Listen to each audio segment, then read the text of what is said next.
Hey guys, welcome. Thank you for joining. This is the Oracle Autonomous Database Learning Lounge. I'm Marco Sanasivia, part of the product management team for Autonomous Database. And today we're going to see a very cool topic on multi-cloud, right? So how to use multi-cloud, how to use different clouds to integrate that data and use your Autonomous Database, right, to connect to that. So for the agenda today, we have John Tuzla. He's a principal product manager in our team, the Autonomous Database team. And he's going to be touching the different points on the components that we have. So the Oracle Database Service for Azure, right? So connecting to Azure there, but also how to use, principal authentication for OCI, Azure, AWS, GCP, right? Loading data from object storages, creating and querying external tables, also customer managed keys, right? Things like that. And then how to access other databases, right? So things like working with the Oracle managed heterogeneous connectivity, right? So throughout the session, we're going to have an open Q&A. So if you guys have any questions at any point, make sure to type it in the Q&A, okay? And I'll be posting some links here on the chat, and John too. He's going to add links there, all right? So the recording should be available by the end of the week or next week. So to begin with, I wanted just to make sure that you guys are aware. We have all these links available to you. So if you need to, play with Autonomous Database, you have a lot of different workshops that are free there, or watch, how-to demos and things like that, or just learn more about Autonomous Database. We are on Twitter, LinkedIn, things like that, okay? So with that, thank you very much, John, for joining us early on your time zone today. I'll stop sharing and I'll let you share your screen. Perfect. Thanks, Marcos. Hey, everyone. And thanks, Marcos, for the quick introduction and as well as the polls. My name is John Tuzla, and as Marcos said, I'm a product manager on the Autonomous Database on serverless team. And today we are going to be talking about how Autonomous Database actually is tightly integrated with other cloud vendors, other cloud services such as AWS, GCP, and Azure. And what progress we have made and we've been making in this area in the past few years when it comes to integrating our service, not only with OCI, but also with other cloud services from different vendors. Before I get started, I want to take a quick pause here for a moment.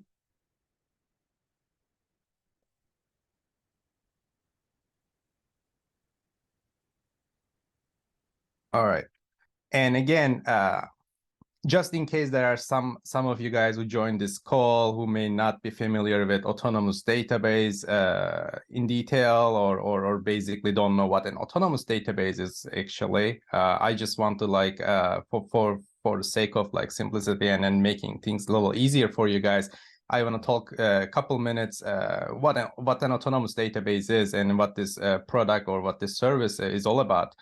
Assuming you guys are familiar with Oracle database in general, you might have also heard all the innovations and the capabilities that we've been pushing in the past 15-20 years when it comes to database performance, when it comes to high availability, or when it comes to lifecycle management operations such as provisioning databases, cloning, and this and that. So all these things have been going over for a long time to optimize and automate as much as possible in this database space.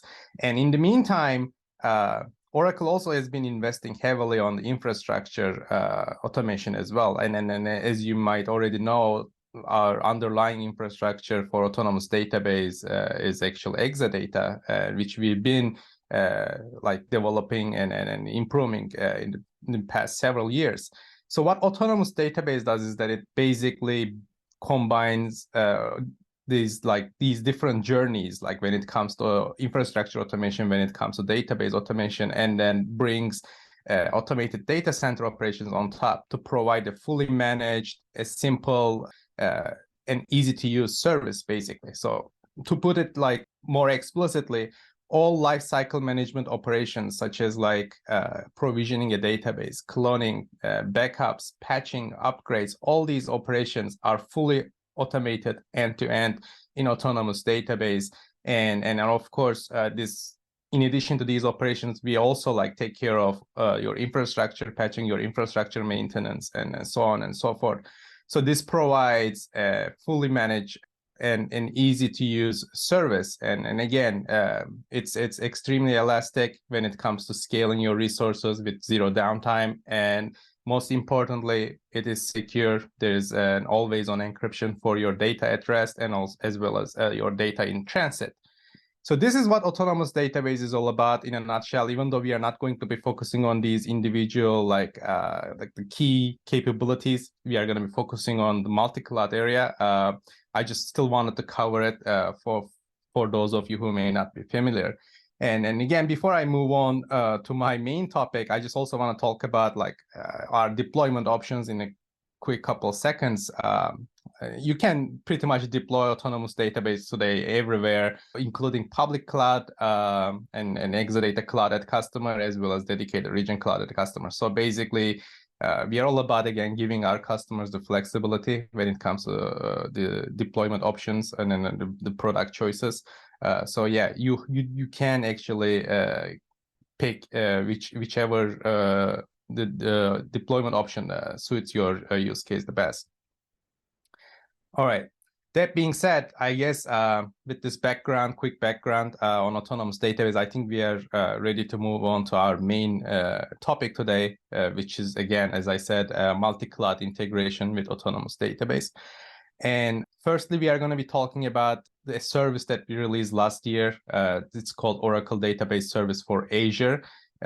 Which actually we'll see how it enables Oracle and Azure customers to take advantage of best of both worlds.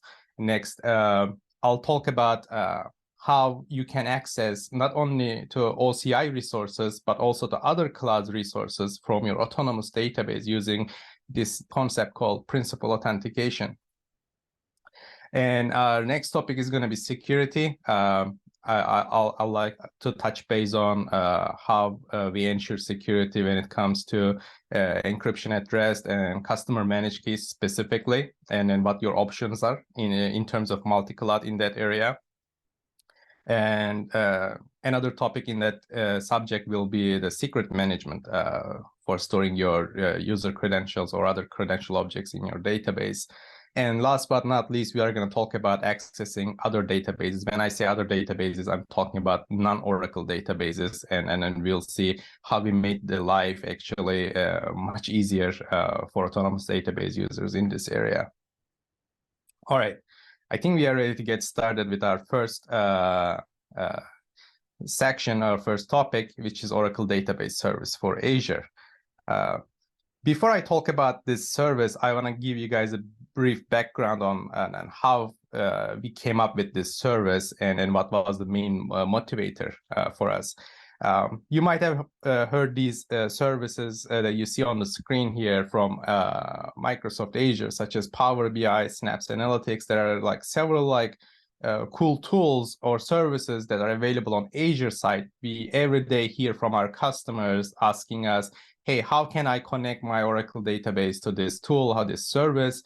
So the number of customers actually who want to develop their applications on Azure side, but use Oracle database in the backend, or want to use a reporting tool on Azure side and then use again Oracle database in the backend is increasing. So every day there are more and more customers who like to use different services from each one of these clouds. So it basically requires you to have some sort of like integration between these two clouds. So the main idea years ago was that, like, what can we do so that our customers can combine the best of both worlds? Like if they want to use these like tools and applications on Microsoft Azure side, and we have these like really powerful industry-leading database services on the OCI side, like from base database service, the Exadata database service, and all the way to autonomous database with full automation and as a fully managed service. So how can our customers easily combine these two worlds together? And what came out of this idea was that a couple of years ago, back in 2019, was the OCI-Azure Interconnect, as you might have already heard. It's basically a private network that's configured between Microsoft and Oracle data centers. And right now, we are actually up to 12. I need to update this slide quickly, but we have up to 12 global regions to date that we support basically this type of private connection between two cloud data centers. And what this private connection between Microsoft and Oracle achieves is that it gives you extremely low latency for private interconnection, and there is no egress or ingress charges for data, and there are no port charges for Azure Express Route or OCI Fast Connect. So it's actually a great feature or great capability for Azure and OCI customers to basically use any service they want from each cloud without having to be stuck within a single cloud. So I can integrate autonomous database with Power BI in Azure or other services across cloud platforms. So that being said, OCI Interconnect was still a capability that our customers had to basically deploy and manage themselves. And it's still the case today. If you want to create your own OCI Interconnect, you need to additionally pay for it, and then you need to configure it yourself and you need to deploy it yourself. So we thought about how we can make this even better for our customers, and which then led to this new product called Oracle Database Service for Azure. It is basically, again, Oracle managed service that enables customers to easily provision and manage Oracle databases running on OCI.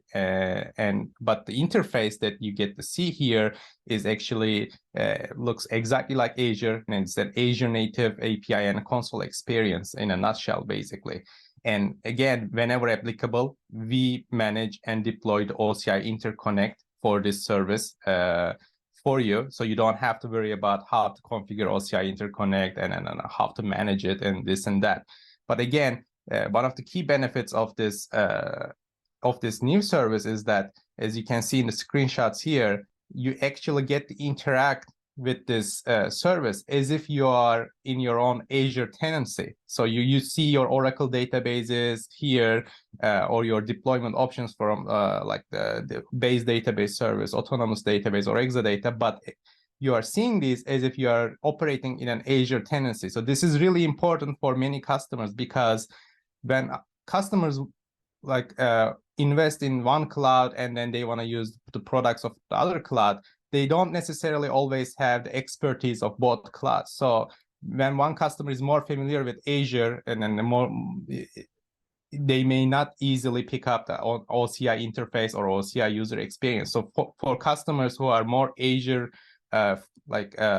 more familiar with Azure interface or the UI, this actually product gives them that ease of use, that they don't have to learn OCI console, they don't have to learn the terminology that we use on OCI console. So all the terminologies or the flows that you see in this new service is actually pretty much like Azure-like. So how does this service work? And as I mentioned in previous slide, again, your databases actually reside in OCI data centers, but you get to see this Azure-like interface in the UI, and then it's integrated with your Azure tenancy. But how do you make this work? How do you connect these two worlds together?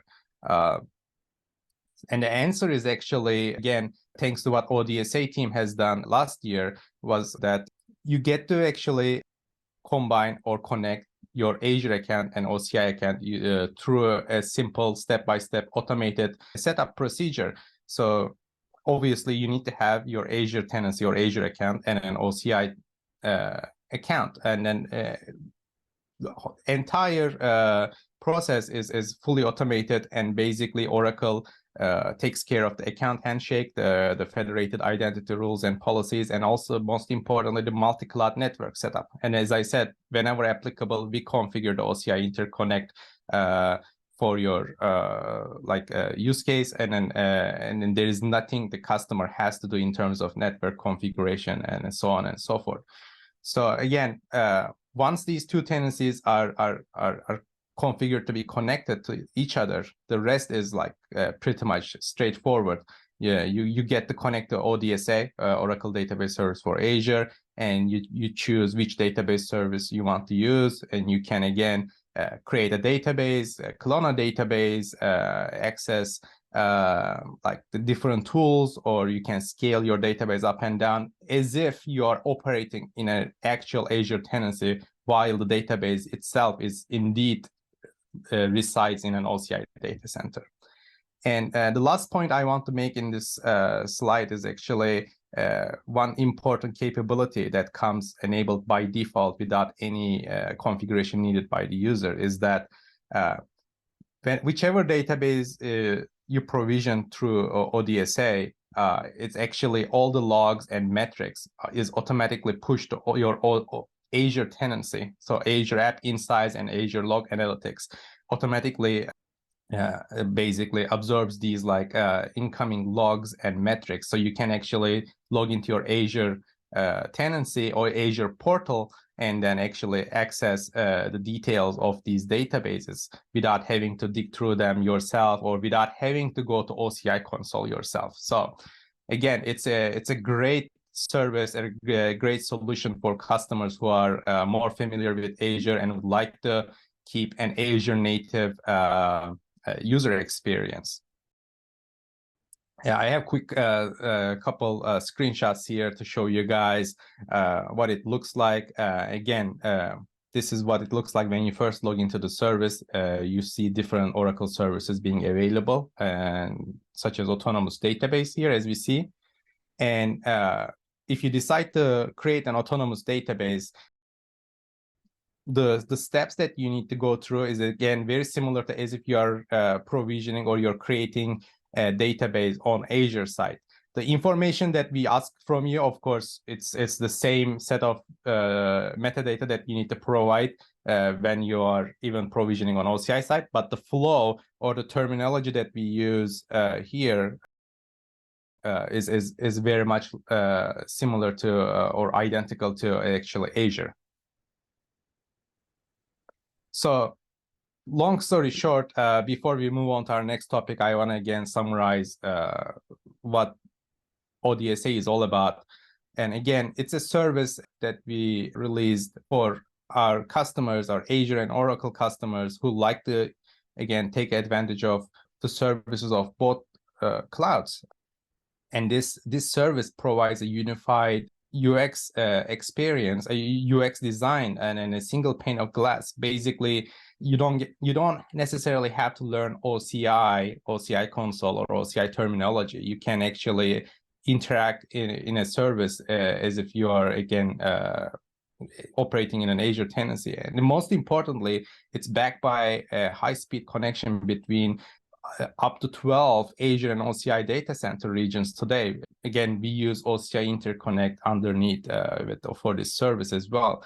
And again, if you are using Azure Active Directory for authorization and authentication purposes, Autonomous Database by default supports actually Azure Active Directory as well. So you do have an option to actually simplify access and authentication using Azure Active Directory for your Autonomous Database as well.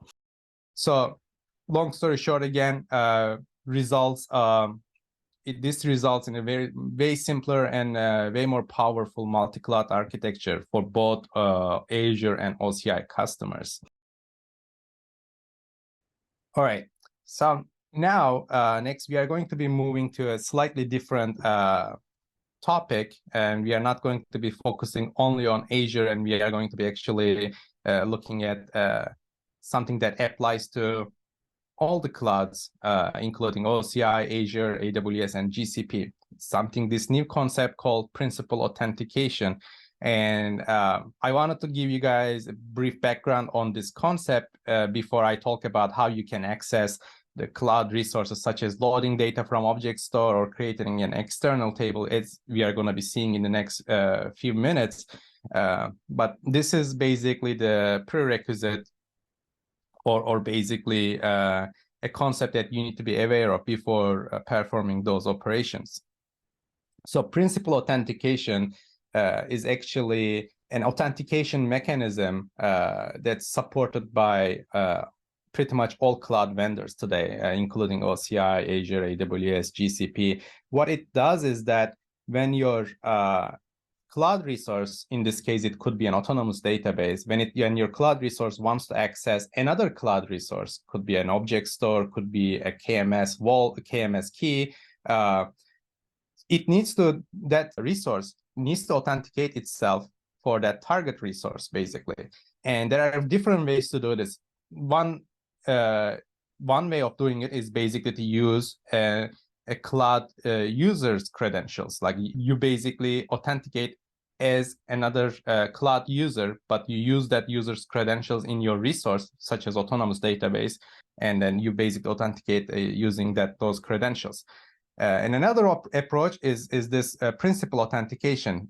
What this does is that it basically, whenever your resource needs to make an API call to access another resource, basically this authentication or this certificate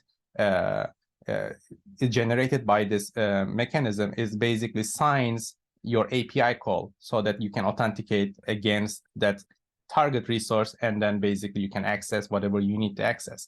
So why would you want to use this, and why using the other approach, such as user credentials, is not a better approach? So the answer is that when you store a user credential in your database, first of all, you don't really want to store user credentials in your database, and then it's for security reasons. And secondly, a user credential could be too powerful. A cloud users could have a scope to access basically more resources than you really need to.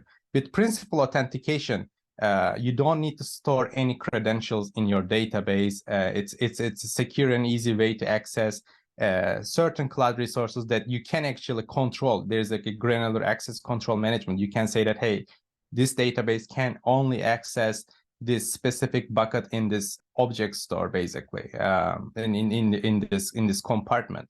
And it is very important because, as I said, it's very easy to get away with these like powerful user credentials and then storing them or replicating them within databases. So that being said, autonomous database supports this authentication methodology as well. What we call it resource principle in OCI, but the name actually is slightly different across different clouds, such as Azure calls it service principle, and AWS calls it Amazon resource names, for instance. But the idea or the main concept behind it is actually exactly the same. And in autonomous database, we provide this API called DBMS Cloud Admin Enable Principal Auth, and to enable this authentication method. And all you need to do is basically to specify which provider you want to enable it for, along with a couple other additional details as we are going to see in a little bit. But again, there's one API for all cloud providers, and it's secure and easy way to access other resources from your autonomous database.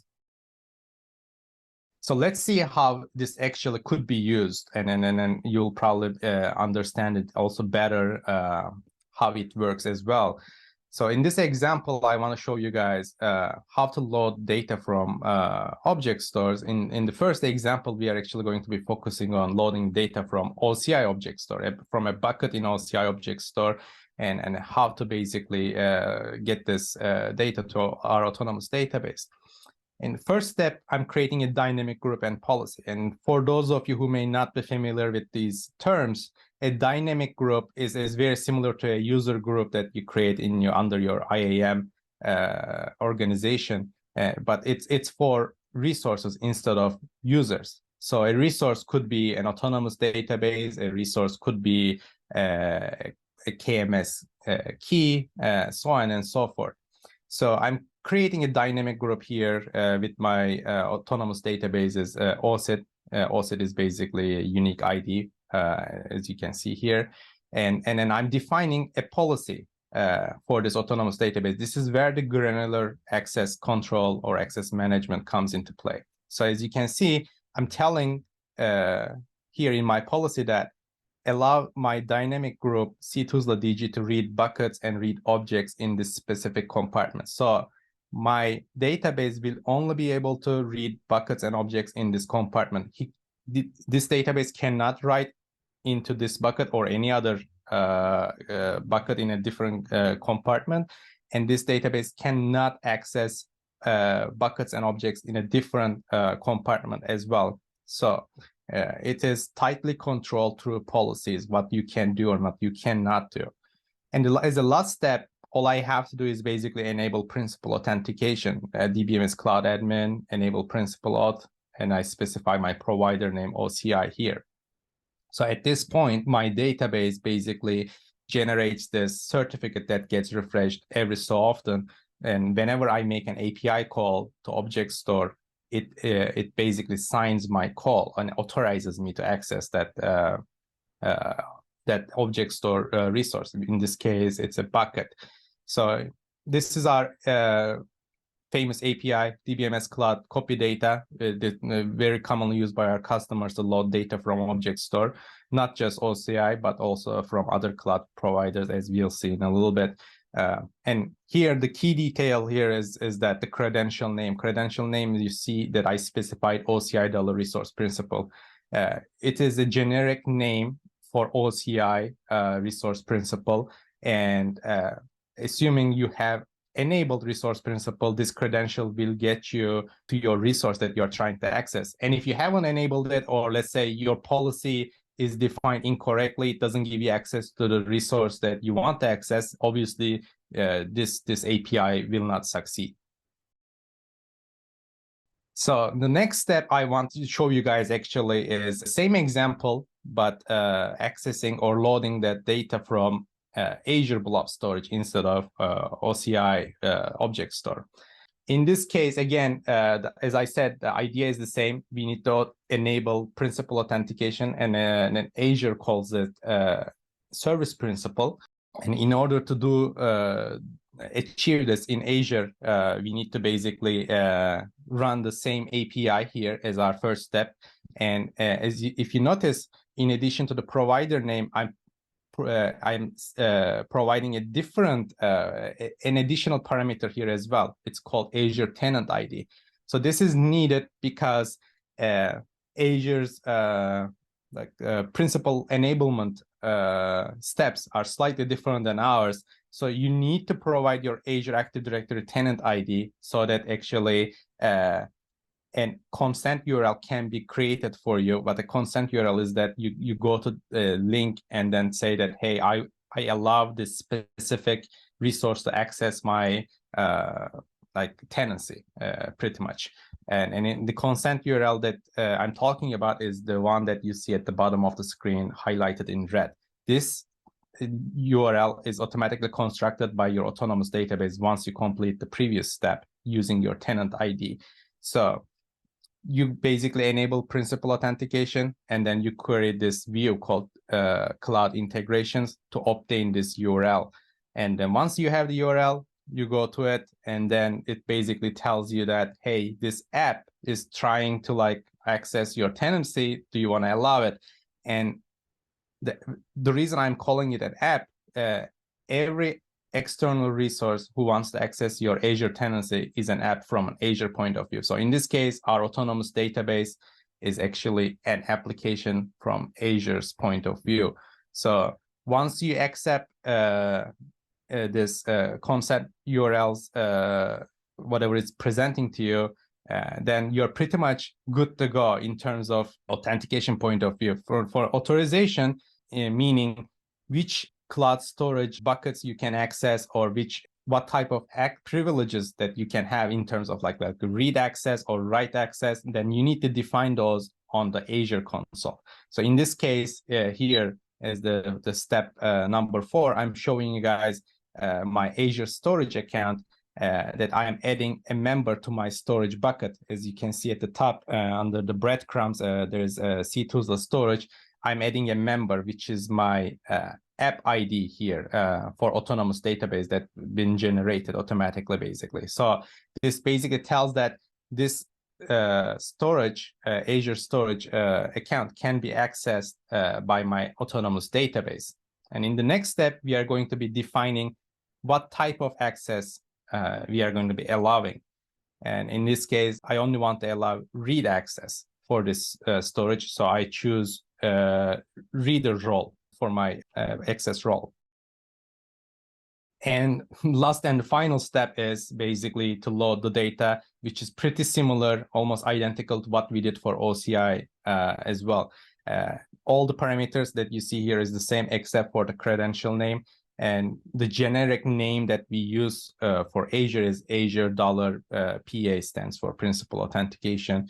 And again, if you configured everything correctly in the previous steps, you will get to access it. But if you, for instance, didn't give the right role, or you didn't define the right role in Azure portal, then of course you won't be able to access this data file that resides in Azure Blob Storage.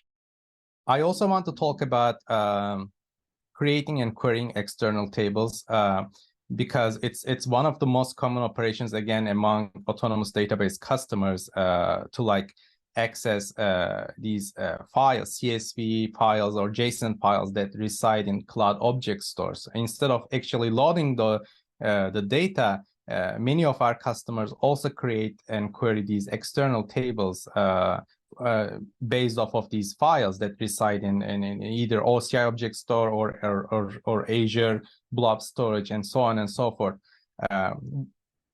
One thing I want to point out again, since this is since our main topic is multi-cloud again here, that we not only support OCI object store, but we also like have native integration with Azure Blob Storage, GitHub repository, or any AWS S3 compatible object store. So what this means is that you can pretty much create and query external tables from anywhere in your autonomous database. And most importantly, you can use the same type of authentication as we saw earlier, which is principal authentication. So as long as you enable a service principal for Azure or Amazon resource names for AWS, you can use those credentials without having to store user credentials in your database. Next, we are going to talk about security and a couple important topics here when it comes to, again, multi-cloud. For those of you who are not familiar, I just again want to emphasize that we do have always-on encryption at Autonomous Database, both for encryption at rest and even for data in transit. But again, encryption at rest is one of the things that we take it also very seriously. All your data files and backups are encrypted at all times using the transparent data encryption feature of Oracle database. And by default, of course, we use Oracle managed keys, but our customers also have an option to use customer managed keys. So what does these two the concepts mean? When you use an Oracle managed key, all key lifecycle management is basically handled by us, Oracle. What I mean by key lifecycle management is basically generating a master encryption key and then basically rotating those keys periodically and so on and so forth. But again, we are fully aware that many of our customers want to have the 100% control of these operations. And they want to basically either create their own keys or bring their own keys to our cloud. And this is absolutely possible with autonomous database. You can either create your own key or bring your own key, and then basically you can have, in that case, you have the full control for the creation, key rotation, and then key disablement or deleting these keys is all up to you, basically. One thing I want to again emphasize here is that this is an area where actually we see some requests from our customers that they have already keys that are used by different applications. Let's say in Azure, their Azure tenancy or Azure account, they want to use the same key for their autonomous database without having to export that key and import into OCI Vault. So they don't want to be managing different KMS services in different clouds. They want to be able to use the same key from one central location. And this is one thing that we are working heavily on currently. And very soon, you will be able to actually use your AWS KMS keys or Azure Key Vault keys directly from those accounts or those tenancies, and then use those keys for your autonomous database without having to bring those keys to OCI Vault service. Next thing is the secret management. And what I refer usually as secret is that these username and password pairs that you want to store in your database for various reasons.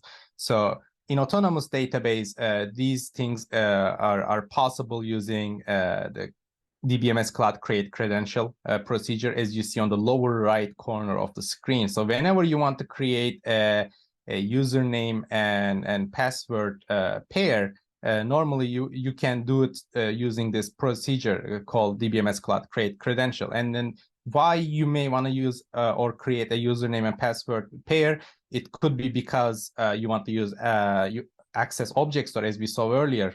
Even though we don't recommend storing your username and password in the database, it's possible. We fully support it, and those username and passwords will be stored encrypted in your database. But again, better approach would be to use principal authentication that we discussed. Another reason why you might want to actually create username and password pair could be to access web services that you require you to enter a username and password, or sending emails from your database, or creating database links. So you might need to actually store the credentials for the target database, username and password. So these are the operations that require you to call this API called DBMS Cloud Create Credential, which basically generates this username and password like that pair in the database.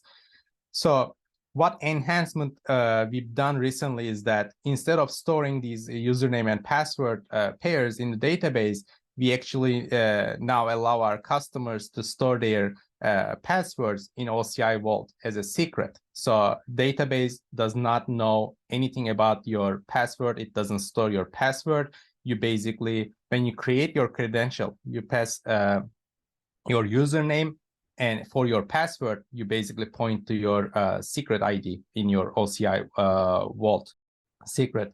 So in this example on the lower right corner, as you see that I provided my username, but I did not provide my password. I'm just provided my secret ID in this API call. So why this is important? Again, let's say you could be creating a database link in same database link in 10 different databases that access the same database, basically. That this means that the same credential exists in each one of these 10 databases. And whenever the password of that target database changes, you need to go and update that password in each one of those databases. Of course, this is a hassle. And with this new functionality, the password is managed from one central location. So whenever a password change is needed, you go update your secret, and the database is automatically aware of that whenever the next API call happens through for the database link access, etc. So password rotation can be done from one central place. And again, first and foremost, this is like actually secure way of doing this, and password stored in OCI Vault, and you get to specify which customer managed key or which key that you created or brought to Vault is actually going to be used to encrypt this secret. So it's all controlled by you and managed by you, these passwords and secrets. As I said, we currently support this for OCI Vault, but very soon, in the next few weeks, we are going to be supporting the same functionality for AWS, Azure, and GCP as well. What this means is that whatever username and password pair that you need for these different use cases, those passwords can be stored in different clouds as well, in addition to OCI Vault. And our last topic for today is going to be accessing other databases. And this is one area that I want to spend some time on because this enhancement is actually initially might look like, hey, this is already possible in an Oracle database. So what's new about it? But I want to take a moment to like tell you guys about what this is about and then what led us to this. So accessing non-Oracle databases is not something new. Like you can already create database links to non-Oracle databases from Oracle today using database gateways. You can create your own gateway for SQL Server or Postgres or MySQL, etc.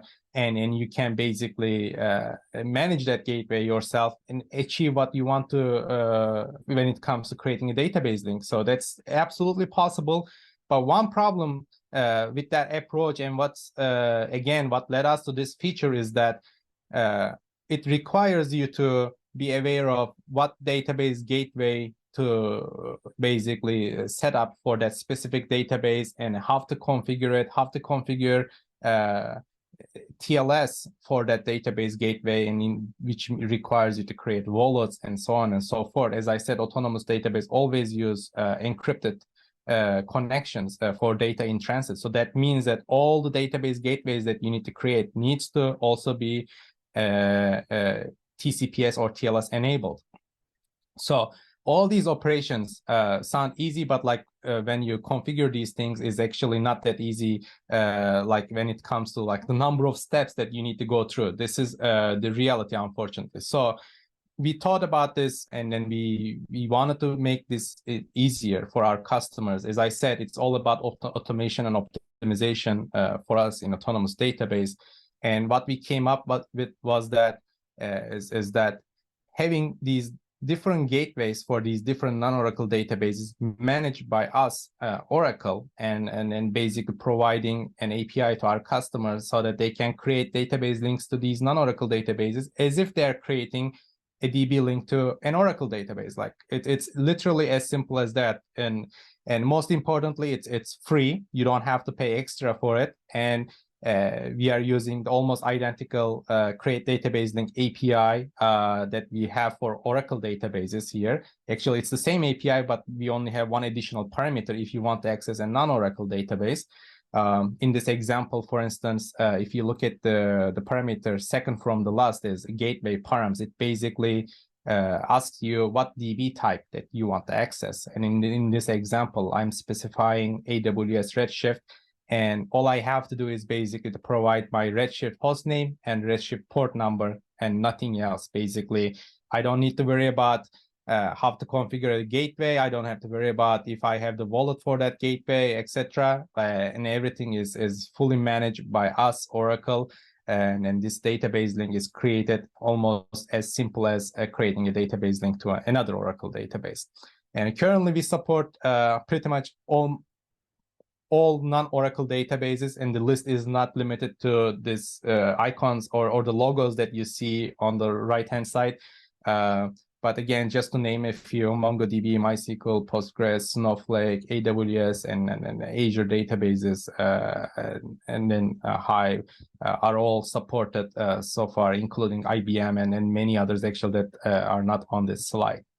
So I highly recommend checking it out if you are interested in actually using or accessing non-Oracle databases, especially for small data sizes. Databases are like database links are very, very common and very popular among our customers. So it's a very neat feature to access non-Oracle databases, and we call this Oracle Managed Heterogeneous Connectivity. All right.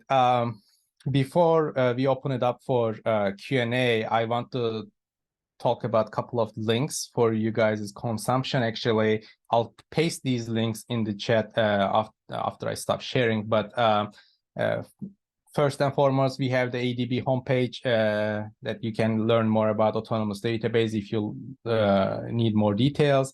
And secondly, in my opinion, most importantly, pretty much every single feature that I talked about today has a blog post in our blog homepage. So I highly recommend checking out the second link, ADB blog home, that you'll see more detailed, in-depth analysis of these features with different use cases, actually. So you can, if you want to try it out yourself, you can actually follow those blog posts as well. And ADB documentation, again, these features are fully documented, and you can find more details in our documentation as well. Lastly, if you want to learn more about Oracle Database Service for Azure or ODSA, I have a link to ODSA doc as well. Again, I'll copy and paste these into chat very soon. I think we can move to Q&A. Thank you very much, John. It was great. Yeah, we had a few questions already answered. And okay. Any other questions? Yeah, the other ones I think were answered. Guys, if you have a question, make sure to type it in the Q&A. We'll have that open. Yes. Thank you very much, guys. And we see a few questions coming in there. I'm not sure about ODA, but as far as I know, ATPD is not available in ODSA, not yet at least. Actually, let me switch back to the other question. All right, guys. So please type in your question in Q&A. Final thoughts here is basically, if you guys go back to the bit.ly/adb-learning-lounge, you're going to find the recording. So this recording of this session and previous sessions and the session resources. So all of these links that I'm showing you on the left are going to be there as well. Okay. So we did have, this was the second session for Multicloud. So in a couple of weeks, we're going to have a hands-on workshop for data sharing, intertwined with the hidden gems for database tools. So we're going to do both one session on Americas, the database tools session for EMEA, and then the week after, we're going to do the opposite. Okay, we're going to switch those. All right.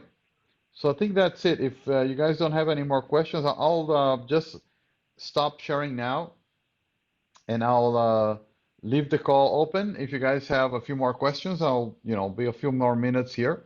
Okay. And again, thank you very much for joining, guys. Thank you very much, John, for the great session.